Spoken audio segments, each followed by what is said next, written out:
ਵਾਹਿਗੁਰੂ ਜੀ ਕਾ ਖਾਲਸਾ ਵਾਹਿਗੁਰੂ ਜੀ ਕੀ ਫਤਿਹ। ਖੋਜ ਗੁਰਬਾਣੀ ਵਿੱਚ ਆਪ ਸਭ ਦਾ ਸਵਾਗਤ ਹੈ ਜੀ। ਸਭ ਨੂੰ ਜੀ ਆਇਆਂ ਜੀ। ਆਓ ਅਸੀਂ ਸਾਰੇ ਮਿਲ ਕੇ ਪਹਿਲਾ ਸ਼ਬਦ ਦਾ ਉਚਾਰਨ ਤੇ ਉਸ ਤੋਂ ਉਪਰੰਤ ਉਸਦੇ ਅਰਥ ਕਰਾਂਗੇ। ਅੱਜ ਪੱਟੀ ਲਿਖੀ ਮਹੱਲੇ ਤੀਜੇ ਦੀ ਵਾਰੀ ਹੈ ਜੀ, ਅਤੇ ਇਸ ਬਾਰੇ ਗੁਰੂਆਂ ਨੇ ਦੱਸਿਆ ਹੈ ਜੀ ਕਿ ਆਸਾ ਰਾਗ ਵਿੱਚ ਗੁਰੂ ਨਾਨਕ ਦੇਵ ਜੀ ਦੀ ਪੱਟੀ ਤੋਂ ਬਾਅਦ ਸ੍ਰੀ ਗੁਰੂ ਅਮਰਦਾਸ ਜੀ ਦੀ ਲਿਖੀ ਇਸ ਪੱਟੀ ਵਿੱਚ ਦੋ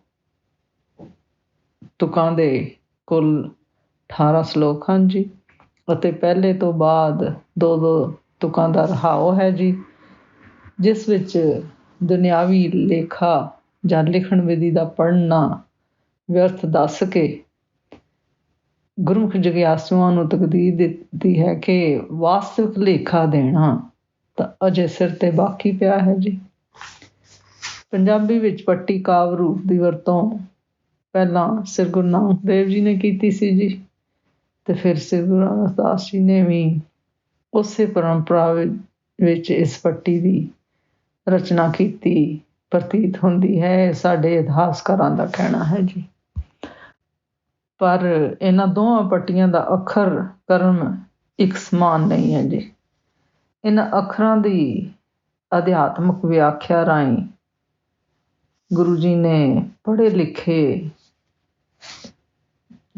ਅਤੇ ਪੰਡਤ ਹਨ ਜੋ ਉਹਨਾਂ ਨੂੰ ਇਹ ਕਿਹਾ ਹੈ ਕਿ ਵਿਅਰਥ ਦੀਆਂ ਕਲਾਬਾਜ਼ੀਆਂ ਵਿੱਚ ਨਾ ਪੈ ਕੇ ਉਸ ਕਰਤਾ ਪੁਰਖ ਪਰਮੇਸ਼ਰ ਦੀ ਸੱਚੀ ਭਗਤੀ ਕਰਨ ਦੀ ਪ੍ਰੇਰਨਾ ਕੀਤੀ ਹੈ ਜੀ। ਗੁਰੂ ਜੀ ਕਹਿੰਦੇ ਹਨ ਕਿਉਂਕਿ ਹੋਰ ਹਰ ਪ੍ਰਕਾਰ ਦੀ ਲਿਖਤਾ ਵਿਅਰਥ ਹੈ। ਗੁਰੂ ਜੀ ਆਖਦੇ ਹਨ ਜੇ ਉਹ ਵੀ ਅਸੀਂ ਪੜ੍ਹਾਈਆਂ ਕਰਦੇ ਹਾਂ, ਬੜੇ ਪੜ੍ਹੇ ਲਿਖੇ ਹਾਂ, ਅੱਛੀ ਗੱਲ ਹੈ, ਪਰ ਉਹਦੇ ਨਾਲ ਜੇ ਅਸੀਂ ਗੁਰਸ਼ਬਦ ਗੁਰਬਾਣੀ ਨਾਮ ਦੁਆਰਾ ਪਰਮੇਸ਼ਰ ਨਾਲ ਨਹੀਂ ਲੱਗੇ ਜੀ, ਤੇ ਮਨੁੱਖਾ ਜਨਮ ਐਵੇਂ ਹੀ ਗਵਾ ਲਿਆ ਜੀ, ਤਾਂ ਫਿਰ ਗੁਰੂ ਜੀ ਕਹਿੰਦੇ ਹਨ ਇਸ ਪੜ੍ਹੇ ਲਿਖੇ ਦਾ ਕੀ ਫਾਇਦਾ। ਤਾਂ ਫਿਰ ਗੁਰੂ ਜੀ ਜਗਿਆਸੂਆਂ ਨੂੰ ਦੱਸਦੇ ਹਨ ਕਿ ਹੋਰ ਸਾਰੇ ਸੰਸਾਰਿਕ ਵਿਸ਼ੇ ਵਿਕਾਰ ਪ੍ਰਪੰਚਾਂ ਤੋਂ ਆਪਣੇ ਆਪ ਨੂੰ ਮੁਕਤ ਕਰਨ ਜੀ, ਅਤੇ ਗੁਰਸ਼ਬਦ ਗੁਰਬਾਣੀ ਨਾਮ ਨਾਲ ਲੱਗਣ ਜੀ। ਇਸ ਪੱਟੀ ਦੀ ਭਾਸ਼ਾ ਦਾ ਸਰੂਪ ਪੰਜਾਬੀ ਸਾਧ ਪਖਾਈ ਹੈ ਜੀ। ਆਓ ਅਸੀਂ ਸਾਰੇ ਮਿਲ ਕੇ ਪਹਿਲਾਂ ਸਲੋਕਾਂ ਦਾ ਉਚਾਰਨ ਤੇ ਉਸ ਤੋਂ ਉਪਰੰਤ ਉਸਦੇ ਅਰਥ ਕਰਾਂਗੇ। ਤੇ ਮੇਰੀ ਇਹ ਹੱਥ ਜੋੜ ਕੇ ਬੇਨਤੀ ਹੈ ਜੀ ਕਿ ਕੁਛ ਜੋ ਅਕਸ਼ਰ ਹਨ ਉਹਦੀ ਪ੍ਰੋਨਾਂਸੀਏਸ਼ਨ ਮੇਰੇ ਕੋਲ ਬੋਲਣ 'ਤੇ ਗਲਤੀ ਹੋ ਸਕਦੀ ਹੈ, ਉਸ ਮੈਂ ਠੀਕ ਨਾ ਕਰਾਂ ਤੇ ਮੈਨੂੰ ਉਹਦੀ ਵੀ ਮਾਫੀ ਦੇਣਾ ਜੀ। ਏਕ ਓਂਕਾਰ ਸਤਿਗੁਰੂ ਪ੍ਰਸਾਦ। ਰਾਗ ਆਸਾ ਮਹੱਲਾ ਤੀਜਾ ਪੱਟੀ। ਆਇਓ ਅੰਗੇ ਸਭ ਜਗ ਆਇਆ, ਕਾਖੇ ਗੰਗੇ ਕਾਲ ਪਿਆ। ਆਇਓ ਅੰਗੇ ਸਭ ਜਗ ਆਇਆ, ਕਾਖੇ ਗੰਗੇ ਕਾਲ ਪਿਆ। ਰੀਰੀ ਰਲੀ ਪਾਪ ਕਮਾਣੇ, ਪੜ੍ਹਵ ਗਣ ਗੁਣ ਵਿਸਰਿਆ। ਰੀਰੀ ਲੱਲੀ ਪਾਪ ਕਮਾਣੇ, ਪੜ੍ਹਵ ਗਣ ਗੁਣ ਵਿਸਰਿਆ। ਮਨ ਐਸਾ ਲੇਖਾ ਤੂੰ ਕੀ ਪੜ੍ਹਿਆ, ਲੇਖਾ ਦੇਣਾ ਤੇਰੇ ਸਿਰ ਰਿਆ ਰਹਾਓ। ਮਨ ਐਸਾ ਲੇਖਾ ਤੂੰ ਕੀ ਪੜ੍ਹਿਆ, ਲੇਖਾ ਦੇਣਾ ਤੇਰੇ ਸਿਰ ਰਿਆ ਰਹਾਓ। ਸਿੰਧ ਗੰਗਾਈਏ ਸਿਮਰੇ ਨਾਹੀ, ਨੰਨੇ ਨਾ ਦੁੱਧ ਨਾ ਮਿਲਿਆ। ਛੱਛੇ ਛੀਜੇ ਐਨਸ ਮੂੜੇ, ਕਿਉਂ ਛੂਟੇ ਜਮ ਪਾਕੜਿਆ। ਸਿੰਧ ਗਾਈਏ ਸਿਮਰੇ ਨਾਹੀ, ਨੰਨੇ ਨਾ ਤੁਧ ਨਾ ਮਿਲਿਆ। ਛੱਛੇ ਛੀਜੇ ਐਨਸ ਮੂੜੇ, ਕਿਉਂ ਛੂਟੇ ਜਮ ਪਾਕੜਿਆ। ਬੱਬੇ ਬੂਝੇ ਨਾਹੀ ਮੂੜੇ, ਭਰਮ ਭੁਲੇ ਤੇਰਾ ਜਨਮ ਗਿਆ। ਬੱਬੇ ਬੂਝੇ ਨਾਹੀ ਮੂੜੇ, ਭਰਮ ਭੁਲੇ ਤੇਰਾ ਜਨਮ ਗਿਆ। ਅਣਹੰਦਾ ਨਾ ਉਤਰਾਇਓ ਪਾਦਾ, ਅਵਰਾ ਕਾ ਭਾਰ ਤੁਧ ਲਿਆ। ਅਣਹੋਂਦਾ ਨਾ ਉਤਰਾਇਓ ਪਾਦਾ, ਅਵਰਾ ਕਾ ਭਾਰ ਤੁਧ ਲਿਆ। ਜੱਜੇ ਜੋਤ ਹਿਰ ਲਈ ਤੇਰੀ ਮੂੜੇ, ਅੰਤ ਗਿਆ ਪਛਤਾਵੇਗਾ। ਏਕ ਸ਼ਬਦ ਤੂੰ ਚੀਨੇ ਨਾਹੀਂ, ਫਿਰ ਜੂਨੀ ਆਵੇਗਾ। ਜੱਜੇ ਜੋਤ ਹਿਰ ਲਈ ਤੇਰੀ ਮੂੜੇ, ਅੰਤ ਗਿਆ ਪਛਤਾਵੇਗਾ। ਏਕ ਸ਼ਬਦ ਤੂੰ ਚੀਨੇ ਨਾਹੀਂ, ਫਿਰ ਜੂਨੀ ਆਵੇਗਾ।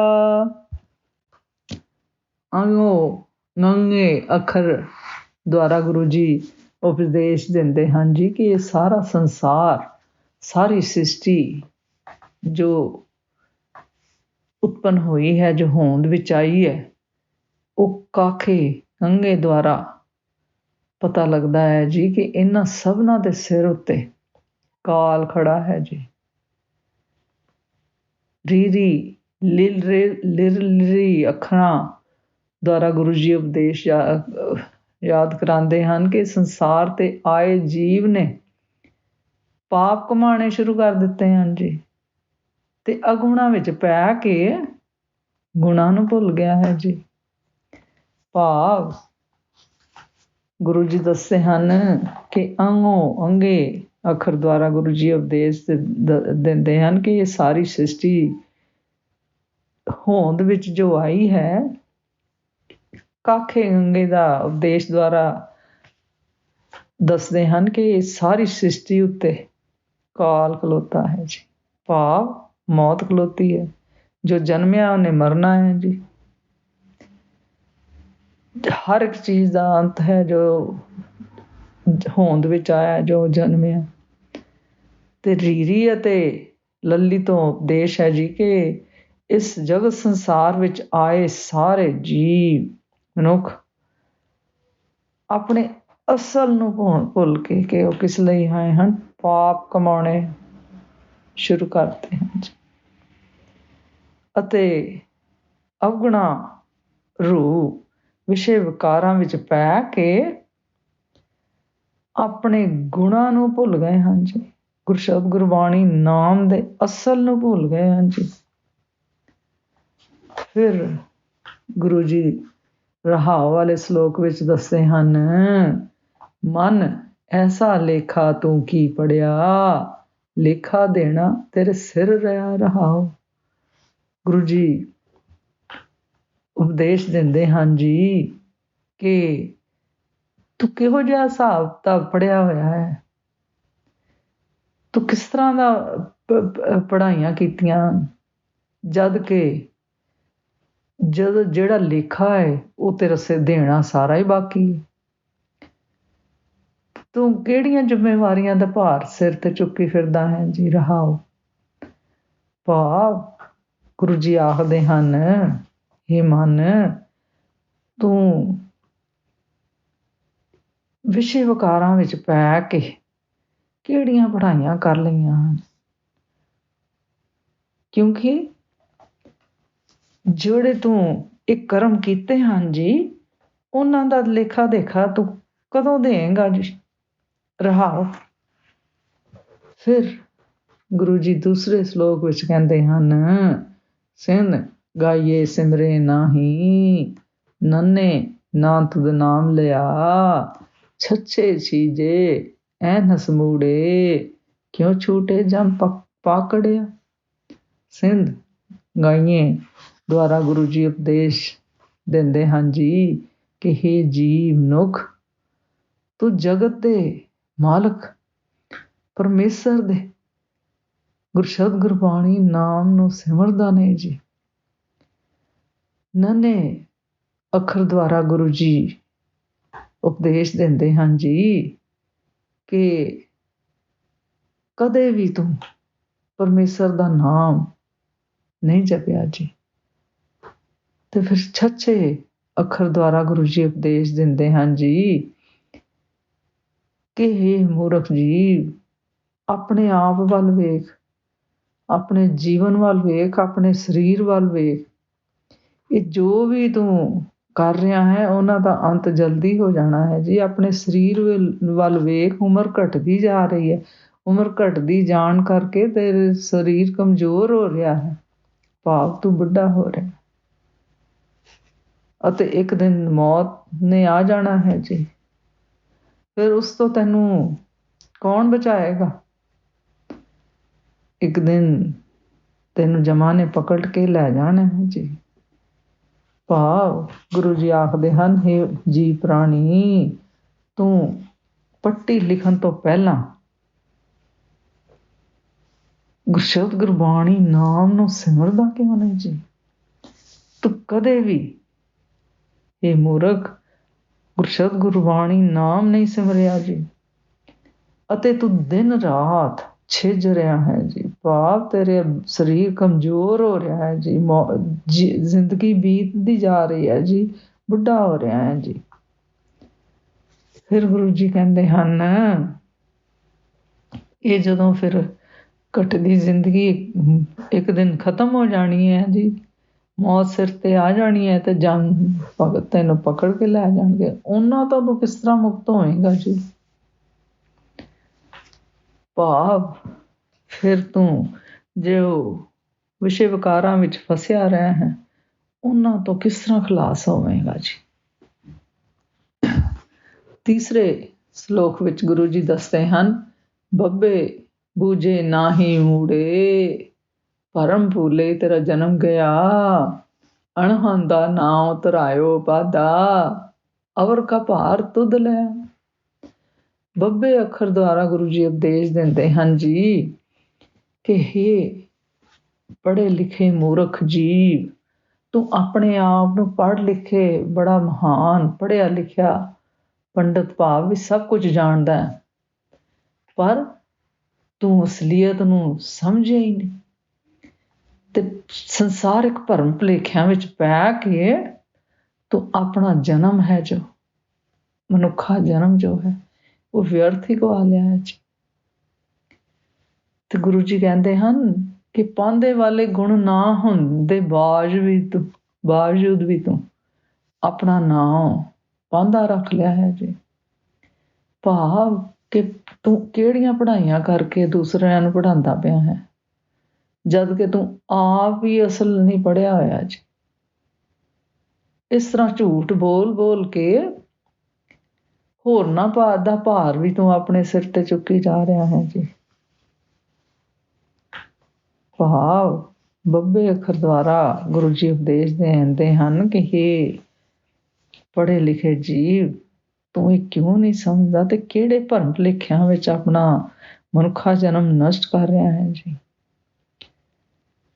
ਤੇਰੇ ਵਿੱਚ ਗੁਰਸ਼ਬਦ ਗੁਰਬਾਣੀ ਨਾਮ ਅਸਲ ਦੇ ਤੇ ਗੁਣ ਹੈ ਹੀ ਨਹੀਂ, ਤੇ ਫਿਰ ਵੀ ਤੂੰ ਆਪਣਾ ਨਾਂ ਪੜ੍ਹਿਆ ਲਿਖਿਆ ਰੱਖ ਕੇ, ਮਾਸਟਰ ਰੱਖ ਕੇ, ਪੜ੍ਹਿਆ ਲਿਖਿਆ ਪੰਡਤ ਰੱਖ ਕੇ ਹੋਰਨਾਂ ਨੂੰ ਵੀ ਤੂੰ ਉਹੀ ਕੁਛ ਪੜ੍ਹਾਈ ਜਾ ਰਿਹਾ, ਤੇ ਉਹਨਾਂ ਨੂੰ ਵੀ ਪੁੱਠੇ ਪਾਸੇ ਲਾ ਕੇ ਉਹਨਾਂ ਦਾ ਭਾਰ ਵੀ ਆਪਣੇ ਸਿਰ ਤੇ ਚੁੱਕੀ ਜਾ ਰਿਹਾ ਹੈ ਜੀ।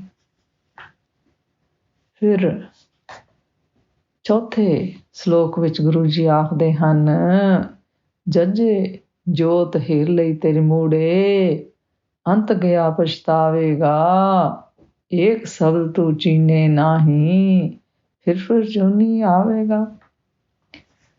ਜੱਜੇ ਅੱਖਰ ਦੁਆਰਾ ਗੁਰੂ ਜੀ ਉਪਦੇਸ਼ ਦਿੰਦੇ ਹਨ ਜੀ ਕਿ ਹੇ ਮੂੜੇ ਭਾਵ ਅਖੜ ਮੂਰਖ, ਅਗਿਆਨਤਾ ਕਰਕੇ ਤੇਰੀ ਜੋ ਜੋਤੀ ਹੈ ਉਹ ਖੋਲੀ ਗਈ ਹੈ, ਇਸ ਲਈ ਤੂੰ ਅੰਤ ਸਮੇਂ ਮੌਤ ਵੇਲੇ ਜਾਂਦਾ ਹੋਇਆ ਪਛਤਾਵਾ ਕਰੇਗਾ। ਖੋਲੀ ਹੈ ਭਾਵ ਕਿ ਜਦੋਂ ਜਿਸ ਤਰ੍ਹਾਂ ਉਮਰ ਘਟਦੀ ਹੈ ਜੀ, ਉਸ ਤਰ੍ਹਾਂ ਨਜ਼ਰ ਵੀ ਕਮਜ਼ੋਰ ਹੁੰਦੀ ਜਾਂਦੀ। ਤੇ ਜੇ ਗੁਰੂ ਜੀ ਆਖਦੇ ਹਨ ਕਿ ਜੇ ਤੂੰ ਗੁਰੂ ਦੇ ਸ਼ਬਦ ਨੂੰ ਨਹੀਂ ਸਮਝਦਾ, ਫਿਰ ਤੂੰ ਮੁੜ ਜੂਨੀਆਂ ਵਿੱਚ ਹੀ ਆਉਣਾ ਹੈ ਜੀ। ਭਾਵ ਤੂੰ ਆਵਾਗਮਨ ਦੇ ਚੱਕਰ ਵਿੱਚ ਹੀ, ਜਨਮ ਮਰਨ ਦੇ ਚੱਕਰ ਵਿੱਚ ਹੀ ਪਿਆ ਰਹੇਗਾ ਜੀ। ਭਾਵ ਜੱਜੇ ਅੱਖਰ ਦੁਆਰਾ ਗੁਰੂ ਜੀ ਉਪਦੇਸ਼ ਦਿੰਦੇ ਹਨ ਕਿ ਹੇ ਮੂਰਖ, ਗਿਆਨਤਾ ਕਾਰਨ ਤੇਰੀ ਉਮਰ ਹੋ ਜਾਣ, ਤੂੰ ਸਾਰੀ ਜ਼ਿੰਦਗੀ ਇਸ ਤਰ੍ਹਾਂ ਹੀ ਖਰਾਬ ਕਰ ਲਈ ਹੈ, ਜਿਸ ਕਰਕੇ ਤੇਰੀ ਨਜ਼ਰ ਵੀ ਕਮਜ਼ੋਰ ਹੋ ਗਈ ਹੈ ਤੇ ਤੂੰ ਇਸ ਕਰਕੇ ਅੰਤ ਵੇਲੇ ਫਿਰ ਤੂੰ ਪਛਤਾਉਂਦਾ ਹੀ ਜਾਵੇਂਗਾ। ਕਿਉਂ?